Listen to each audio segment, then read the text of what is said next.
भगवान पार्श्वनाथ जैन धर्म के 23वें तीर्थंकर हैं। जैन ग्रंथों के अनुसार वर्तमान में कालचक्र का अवरोही भाग अवसर्पिणी गतिशील है और उसके चौथे युग में 24 तीर्थंकरों का जन्म हुआ था। तीर्थंकर पार्श्वनाथ का जन्म आज से लगभग 2900 वर्ष पूर्व वाराणसी में हुआ था। वाराणसी में अश्वसेन नाम के इक्ष्वाकु वंश राजा थे। उनकी रानी वामा ने पौष कृष्ण दशमी के दिन महातेजस्वी पुत्र को जन्म दिया, जिसके शरीर पर सर्प चिन्ह था। वामा देवी ने गर्भकाल में एक बार स्वप्न में एक सर्प देखा था, इसलिए पुत्र का नाम पार्श्व रखा गया। उनका आरंभिक जीवन राजकुमार के रूप में व्यतीत हुआ। एक दिन पार्श्व ने अपने महल में देखा कि पूर्वासी पूजा की सामग्री लिए एक ओर जा रहा है।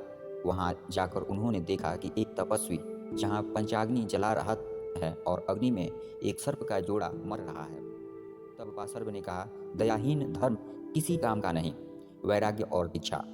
तीर्थंकर पार्श्व ने 30 वर्ष की आयु में घर त्याग दिया था और जैनेश्वरी दीक्षा ली थी और ब्रह्मचारी अविवाहित रहे। काशी में 83 दिन की कठोर तपस्या करने के बाद 84वें दिन उन्हें केवल ज्ञान प्राप्त हुआ था।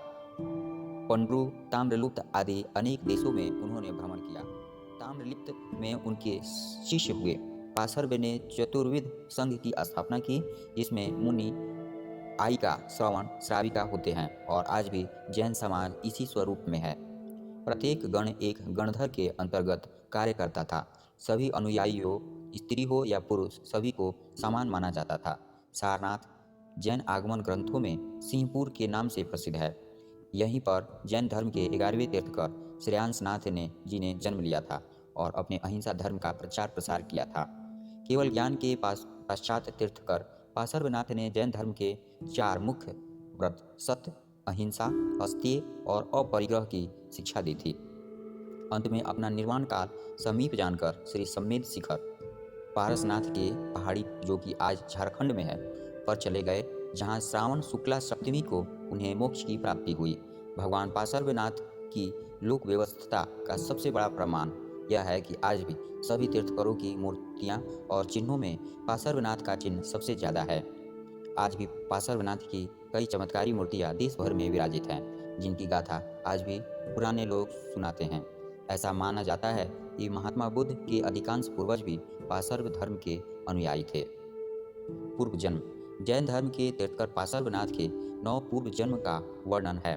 पहले जन्म में ब्राह्मण, दूसरे में हाथी, तीसरे में स्वर्ग के देवता, चौथे में राजा, 5वें में देव, छठे जन्म में चक्रवर्ती सम्राट और 7वें जन्म में देवता, 8वें में राजा और 9वें जन्म में राजा इंद्र, स्वर्ग के राजा इंद्र।